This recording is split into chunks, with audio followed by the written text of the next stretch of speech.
अस्सलाम वालेकुम नाजरीन, मैं हूं असद अली तूर और मैं अपने प्रोग्राम असद तूर अनसेंसर्ड के साथ आपकी खिदमत में हाजिर हुआ हूं। आज हम आपको वैसे तो हम मुख्तलिफ पॉलिटिकल इश्यूज़ को टच करते रहते हैं, लेकिन आज एक समाजी इशू पर भी बात होगी जो मीशा शफ़ी और अली ज़फ़र के माबैन है, जिसमें मीशा शफ़ी ने अली ज़फ़र पर, दोनों मारूफ शख्सियात हैं, मीशा शफ़ी ने अली ज़फ़र पर हरासमेंट का इल्ज़ाम लगाया था और उसके बाद अली ज़फ़र ने उनके खिलाफ डिफेमेशन का सूट फाइल किया था और फिर अली ज़फ़र ने ही आगे बढ़कर उनके ख़िलाफ़ और उनके जो वकला थे इन सब के ख़िलाफ़ एक FIA में कंप्लेंट भी कर दी कि मुझे हरास कर, ये लोग मुझे मेरे ख़िलाफ़ ट्विटर पे कंप्लेंट कर रहे हैं, मुझे सोशल मीडिया पर बदनाम कर रहे हैं। हालांकि मेरे ख्याल में ये कंप्लेंट तब बनती थी जब कि ये डिसाइड हो जाता कोर्ट के अंदर कि अगर मीशा शफ़ी के इल्ज़ामात गलत साबित होते तो उसके बाद आप कह सकते थे कि इन्होंने मुझे बदनाम, उसके बाद भी अगर ये कंप्लेंट कुछ करते, कुछ ट्विटर पे कुछ ट्वीट्स करते, फेसबुक पे कुछ लिखते, तो फिर अली ज़फ़र का ये क्लेम हो सकता था, लेकिन बार उन्होंने कर दी। लेकिन इसी से मुतल्लिका फिर वुमेन्स एक्शन फोरम जो उनसे है, उन्होंने एक प्रेस रिलीज अभी जारी किया, क्योंकि पिछले दिनों एक मुख्तलिफ अखबारात में स्टोरी आई कि FIA ने जिसे कहते हैं सबूत FIA को मिल गया और उनकी नज़र में गिल्टी हैं मीशा शफ़ी के जो सपोर्टर्स थे, मुख्तलिफ जो वकला और मुख्तलिफ लोग के, वो लोग अली ज़फ़र को सोशल मीडिया पर बदनाम कर रहे हैं। तो ये एक थोड़ी सी मिसलीडिंग सी हेडलाइन थी, जिसके ऊपर फिर डॉन में और दीगर अखबारात में आई, जिसके ऊपर फिर बाद मीशा शफ़ी की जो लीगल टीम थी या जो लोग उनके साथ खड़े हुए हैं, उन्होंने सख्त तहफ़्फ़ुज़ात का इजहार किया था। तो अभी वुमेन एक्शन फोरम ने एक जो ख़वातीन के लिए एक सरगर्म फोरम है, महाज है, उन्होंने एक अपनी प्रेस रिलीज जारी की है और उन्होंने अपने तहफ़्फ़ुज़ात का, सख्त तहफ़्फ़ुज़ात का इजहार किया है कि एक इंतहाई जिसे कहते हैं मिसलीडिंग और बिल्कुल गलत इंफॉर्मेशन जो सी है वो इस केस से मुतल्लिक जारी की जा रही है। जो मीशा शफ़ी और अली ज़फ़र से मुतल्लिक केस है, इसके मुतल्लिक एक इंतहाई गलत इंफॉर्मेशन जारी की जा रही है। इसके अलावा वो ये भी कहते हैं कि ये इंफॉर्मेशन जो कैंपेन है, जो ये मालूमात जारी की जा रही हैं, इसका मकसद ये तासुर देना है कि जैसे मीशा शफ़ी मुजरिम करार पाई हैं कि उन्होंने अली ज़फ़र को बदनाम करने की कोशिश की। इसी तरह वो ये भी कहते हैं कि ये भी गलत है इंफॉर्मेशन, और ये जिसे कहते हैं इनको गलत किया गया है, इनको जिसे कहते हैं छेड़छाड़ की गई है, डिस्टॉर्ट किया गया रिपोर्ट्स को जो फैलाई गई हैं मुख्तलिफ मीडिया ऑर्गेनाइजेशंस की तरफ से। उन्होंने नाम नहीं लिया, लेकिन मेरे ख्याल में उनका इशारा डॉन और दीगर अखबारात की तरफ है कि वो उन्होंने ये बताया ही नहीं, ये खबर देते हुए, ये इंफॉर्मेशन देते हुए आवाम को कि FIA जिसने ये रिपोर्ट अगर दी है तो FIA वो अथॉरिटी नहीं है जो ये फैसला कर सके या वो किसी को मुजरिम करार दे सके या वो किसी को जिसे कहते हैं बरी कर सके। ये FIA नहीं, ये तो एक कोर्ट ऑफ लॉ ने करना होता है, यानी कि अदालत ने करना होता है, ये FIA का काम नहीं है। इसी तरह वो कहती हैं कि ये FIA ने अली ज़फ़र की कंप्लेंट के ऊपर ये तहकीकात की थी, और बात यह है कि वो भी यही बात कहते हैं कि ये ऐसा लगता है, और ये पहली दफ़ा नहीं है कि जो हत्या इज़्ज़त का कानून है उसको ताकतवर लोगों और ताकतवर हलकों की तरफ से इस्तेमाल किया गया हो उन लोगों के खिलाफ जो अपनी ज़ात से बढ़कर, अपनी जिसे कहते हैं अपनी इस्तेदाद से बढ़कर ये हौसला करें कि वो खामोशी को तोड़ें और लोगों को सच बताएं, लोगों को बताएं कि क्या हुआ उनके साथ। तो इस चीज़ को भी डिस्करेज करने के लिए वो ये कहते हैं कि ये डेफेमेशन का जो टूल है, ये हत्या इज़्ज़त का जो केस है, ये अली ज़फ़र इस्तेमाल कर रहे हैं। इसी तरह वो ये भी कहते हैं कि ये जो इनका ये भी कहना है कि जो कंटेंट्स हैं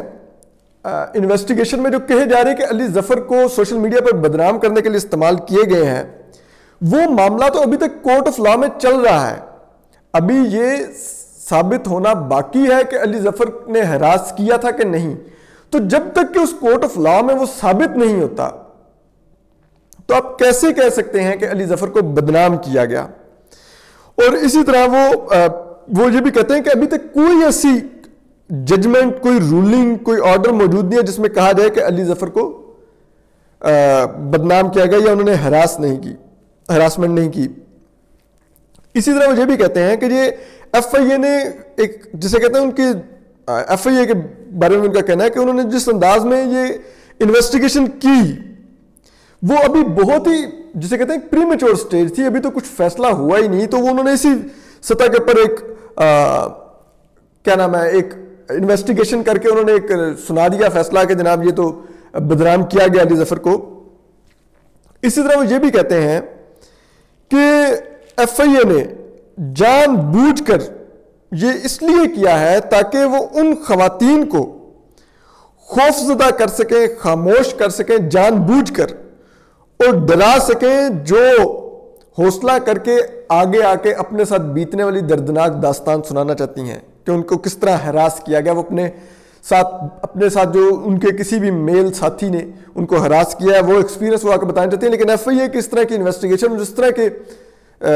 رپورٹس کے بعد وہ خواتین مزید ڈر جائیں گی اور وہ سامنے آ کے نہیں بولیں گی. یہ ان کا اس سے یہی تاثر جا رہا ہے. پھر اسی طرح وہ گورنمنٹ آف پاکستان کی بھی بات کرتی ہیں. وہ کہتے ہیں کہ بڑا افسوسناک ہے کہ حکومت پاکستان جو سی ہے وہ علی ظفر کو انڈورس کر رہی ہے ایوارڈز دے کر. علی ظفر جبکہ علی ظفر کے خلاف ایک معاملہ چل رہا ہے. اس سے یہ بھی ان کا کہنا ہے کہ حکومت کے بہاف پر بھی ظاہر ہو رہا ہے کہ جیسے وہ خواتین کو خاموش کروانا چاہ رہی ہیں جو ہراسمنٹ اور بات کرتی ہیں, لیکن علی ظفر جیسے جو مبینہ طور پہ جن کے بارے میں ہراسمنٹ کا کہا جا رہا ہے ایسے لوگوں کو وہ انڈورس کر رہی ہیں, پروٹیکٹ کر رہی ہیں, مطلب ان ادر ورڈز. پھر اسی طرح انہوں نے حکومت پاکستان کو یہ یاد دہانی بھی کروائی ہے کہ 1973 کے آئین کے تحت حکومت پاکستان پابند ہے کہ وہ ہر شہری کو برابری کے حقوق دے, اور وہ شہری ان کا کہنا ہے کہ اس میں خواتین اور ٹرانسجینڈرز بھی آتے ہیں. یہ لازمی نہیں کہ وہ برابری کے حقوق صرف مردوں کے لیے, خواتین کو بھی وہی برابری کے حقوق حاصل ہیں. تو وہ آخر میں وہ میڈیا سے انہوں نے ریکویسٹ کی ہے کہ ہم چاہتے ہیں کہ میڈیا غیر جانبدار ہو کر اور ذمہ داری کا مظاہرہ کرتے ہوئے درست جو ان سے ہیں وہ رپورٹ کرے, جو حقائق ہیں ان کو رپورٹ کرے, جو ان کے اصول ہیں صحافت کے ان کو مد نظر رکھتے ہوئے. تو یہ ہے کہ ایف آئی اے کے بارے میں انہوں نے جانبداری کا بات کی ہے کہ ایف آئی اے جانبدار ہے. علی ظفر والے معاملے پر بھی انہوں نے بات کی ہے کہ علی ظفر والے کیس کا ابھی تک فیصلہ تو ہوا نہیں, ابھی تک تو یہ ثابت ہونا باقی ہے کہ علی ظفر نے ہراسمنٹ کی یا نہیں. تو جب تک وہ ثابت نہیں ہوتا, اور یہ بھی انہوں نے کہا ہے کہ علی ظفر کا ڈیفیمیٹری سوٹ تو فوراً شروع ہوگا, اس کی پروسیڈنگز چل رہی ہے, لیکن میشا کے الزامات کے اوپر ابھی تک عدالت میں سماعت نہیں ہو رہی, وہ ابھی تک ہولڈ پر ہے معاملہ. تو وہ یہ کہہ رہے ہیں کہ جب تک یہ چیزیں ثابت نہیں ہوتی تو یہ کیسے کہا جا سکتا ہے کہ اگر کسی کے اوپر ہراسمنٹ کا الزام لگا کہ اس نے ہراسمنٹ کی ہے اور ابھی تک وہ الزام ثابت ہونا عدالت نے کرنا ہے کہ یہ کی ہے نہیں کی ہے, لیکن وہ جو الزام لگایا گیا اس کو لے کر آپ ایف آئی اے چلے جائیں اور کہیں میرے پر آپ نے مجھے بدنام کرنے کی کوشش کی. یہ تو بھی کورٹ آف لا میں پہلے آپ پروو ہو جائیں کہ آپ گلٹی نہیں ہیں, اس کے بعد آپ آ رہے ہیں کہ آپ سوشل میڈیا پہ اگر آپ کو بدنام کرنے کی کوشش کی جائے, کوئی آپ کے خلاف ٹویٹس کیے جائیں تو پھر آپ یہ بات کر سکتے ہیں. تو یہ کچھ میک سینس, یہ جو بات وہ کر رہی ہیں اس کی کچھ سمجھ آتی ہے. تو اب دیکھتے ہیں کہ جو آنے والے دنوں میں میڈیا اس کو کس طرح دیکھتا ہے. ہمارے سوسائٹی میں اس کے اوپر ایک بہت ڈبیٹ چل رہی ہے میشا شفیع کے بولنے کے بعد, اور علی ظفر جو ان سے ہیں وہ ابھی تک بڑی اگریسولی میشا شفیع کے وکلا اور میشا شفیع کے خلاف جا رہے ہیں, عدالتوں میں بھی میڈیا میں بھی. اور دلچسپی کی بات یہ ہے کہ میشا شفیع کے تو بولنے پر پابندی ہے عدالت کی طرف سے, لیکن علی ظفر کے بولنے پر پابندی نہیں ہے. وہ ٹویٹس بھی کرتے ہیں, وہ انٹرویوز بھی دے رہے ہیں. تو دیکھتے ہیں کہ یہ ایکویلٹی کا جو معیار ہے یہ عدالت بھی اب کس طرح اپلائی کرتی ہے, اور میڈیا بھی کس طرح کرتا ہے, اور حکومت پاکستان بھی کس طرح کرتی ہے. تو اس پر ہم مزید بھی اپڈیٹس آنے والے دنوں میں لائیں گے. اسد علی طور کو آج اجازت دیجیے اور اپنا خیال رکھیے. خوش اور سلامت رہیے.